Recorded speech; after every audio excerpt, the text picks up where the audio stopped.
I want to thank you all for being here today. I'm John Hernandez, CEO of the Central California Hispanic Chamber of Commerce, and welcome to Legislative Day 2012. This is the very first Legislative Day the Chamber has done in quite some time, and we are happy that all of you are here to join us today. Earlier today, we did have some breakout sessions. One of the sessions dealt with insurance and how small businesses are going to be able to provide insurance to their employees, whether it's a small restaurant, a llantera, tortilleria, panaderia. We know that a lot of these people are just looking for ways to survive. I mean, benefits for their employees, health benefits is secondary, so we're going to try to find ways of evening the playing field where large companies with 50 employees or more are able to provide health benefits for their employees.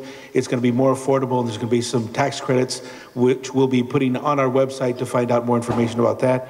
I also like to thank Roy Perez, our president. Roy, would you please stand? He's going to be saying a few words in a couple of minutes. Thank you for being here and supporting all the chambers throughout California, and especially the Central California Hispanic Chamber of Commerce.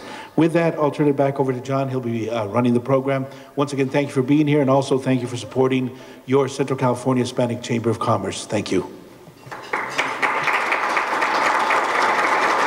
Well, thank you, Mr. President. Ladies and gentlemen, as the chair of the California Hispanic Chambers of Commerce, we know, you know, families know that we've gotten hit hard and very hard on an economic crisis. And we also know that in order to turn this economy around, it's going to take small businesses to do this. Small businesses here in Fresno, Silicon Valley, High Desert, Inland Empire, San Diego, Santa Barbara, Napa, you name it, but small business is the one that it will be the solution to turn this economy around. Therefore, it is really important that we understand that it only can be turned around by small business, but in a collaborative manner. The California Hispanic Chamber of Commerce is very steadfast and very focused and is within the 65 chambers throughout the state. I've been traveling up and down the state, meeting with my colleagues and reminding them, you are an advocate. The Central California Hispanic Chamber of Commerce is one of those strong advocates. Under the leadership of your board, and certainly under the leadership of John Hernandez, when we ask him to come and testify in Sacramento on some policy that may hurt our businesses, he's there. Or if we ask him to hold town hall meetings that would advance our small businesses, he's there. And say that we need to support the Central California Hispanic Chamber of Commerce in collaborative with the state chamber and the other 64 chambers, that we will find solutions. We will be part of the solution. On behalf of all our colleagues statewide, thank you very much for this honor to be here today.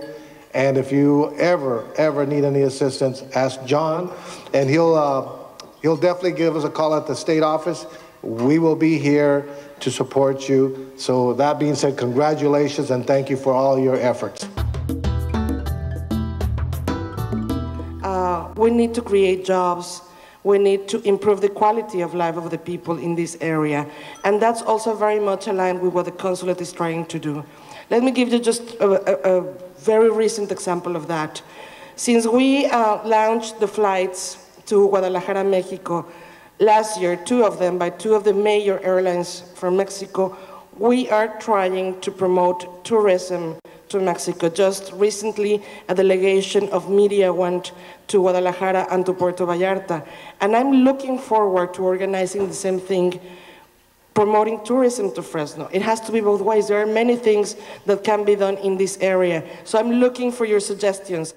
Some other thing, for example, we're trying to encourage the population to go to the consulate, for example, and have their papers ready for nationality. So many people are very afraid, even they have the right to look for citizenship in this country, because they are afraid they're going to lose their Mexican nationality. Well, that doesn't happen anymore. We encourage the people to have dual nationalities, to enjoy the fact that they are of both heritage, particularly the young people, that they can speak both languages, which is a major asset in the future, in this global economy. So we encourage the younger population to be bilingual, to enjoy both parts of Mexican and their American citizenship. And that has a very interesting result. Even with the consulate, we don't participate in politics.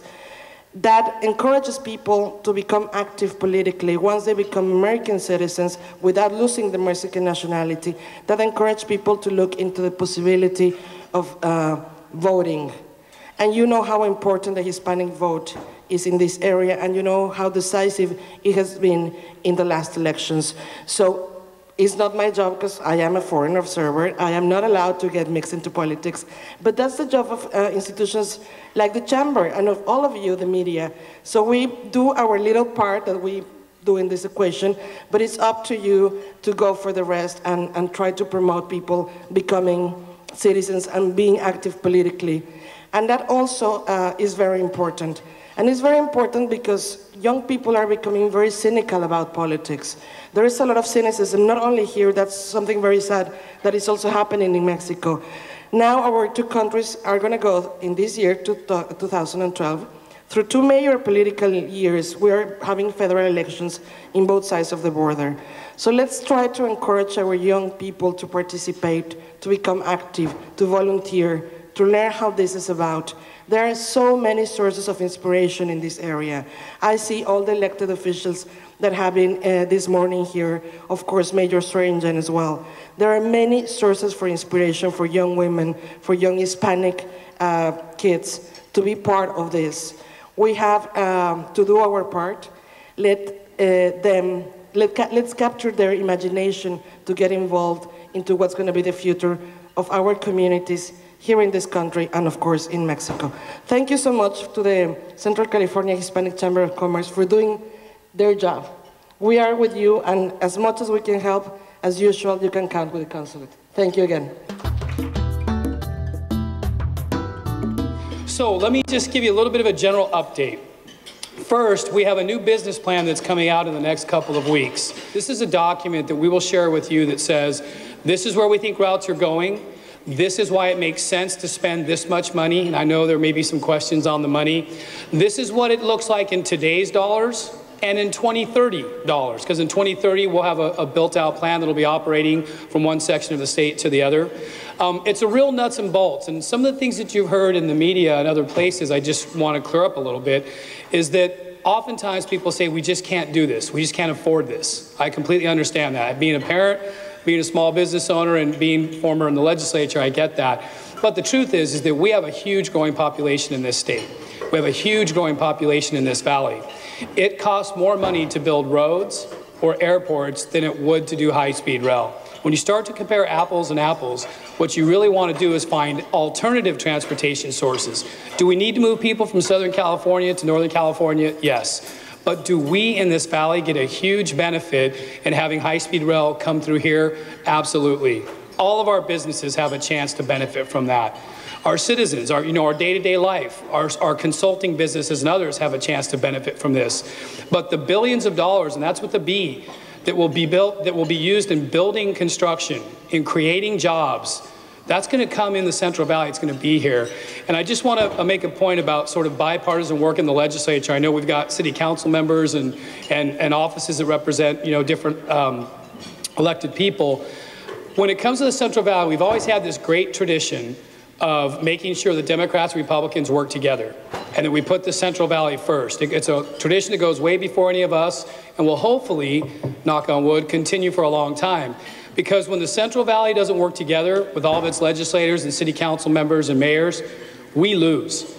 I guarantee you right now, if you walk in with Henry Perea, Assemblyman Perea, into the legislature, he's under tremendous pressure to just give up the $6 billion to Southern California. LA and Orange County would love to have the first leg, and they'd take the $6 billion, and then they'd get the $30 billion, and nothing would be built for a long time, but they'd take those jobs. Northern California and Southern California are blocks in the legislature.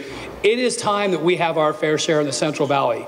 I believe we've been given a project of substance, a project that will transform the Central Valley and the state of California, and it's starting here. And it doesn't matter what party you're in. If the government says that we will back the private investment and what the voters have said and do $6 billion here, that's a good thing.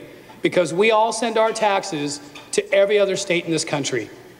Every other state benefits. We're a donor state. California gives. When we pay our taxes, we get back a little bit of money, but we're giving to other states and their infrastructure. This is our chance to have that back. I think that's important.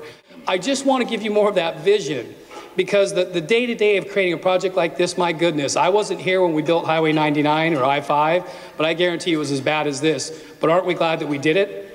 Everybody said that, you know, we can't create a railroad system. That would be insane. During the middle of the Civil War, why would we do that? President Lincoln said, no, we're going to do it. It makes sense for the future. I believe this is one of those moments. I believe this is a project that's like that, and that's why I'm really proud to work on it. All of that's moving through, and we believe we're going to turn dirt this year. And by turning dirt this year, we guarantee the project moves forward. We guarantee that all of our taxes finally come back to this state instead of going somewhere else, and we benefit our families in the Central Valley, a project of this size. So there's a lot of benefit. We would hope to get your support, and I just have to say John has been very supportive. This chamber has been very supportive, and many of you in this room, I've seen you at events that we've needed. Thank you for the work, because it's not easy, but I do think it's important, and you're visionaries. So thanks very much for having me. There is so much going on. You can just feel it in the air. I think not just in the city of Fresno, but throughout Central California, certainly the other cities in our county and in all of the Central San Joaquin Valley.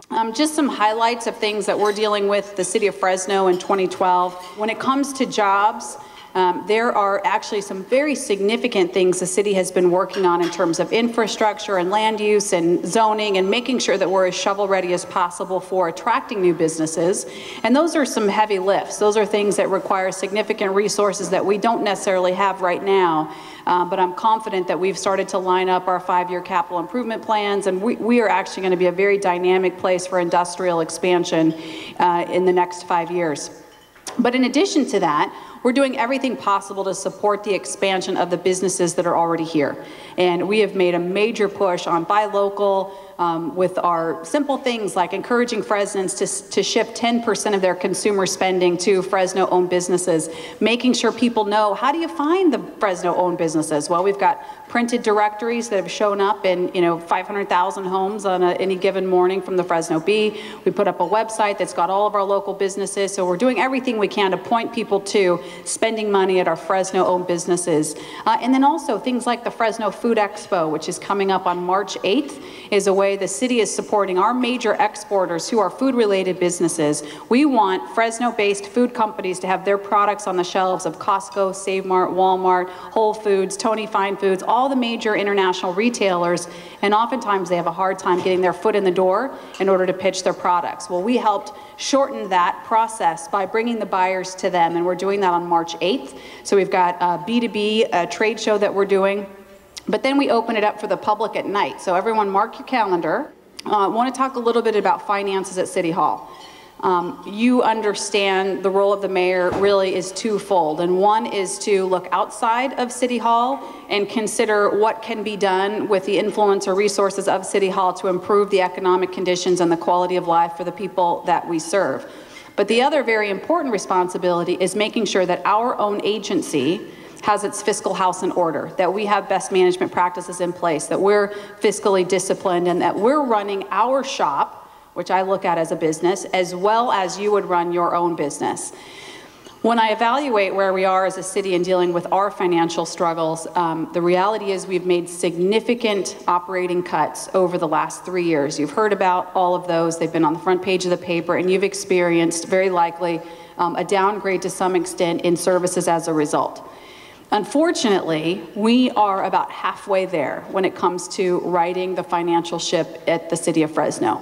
This year, we're going to have some very vocal and in some cases messy public debates with our city council as well as with our bargaining groups to really do what it takes to get the city of Fresno back onto solid ground. And lastly, revitalization.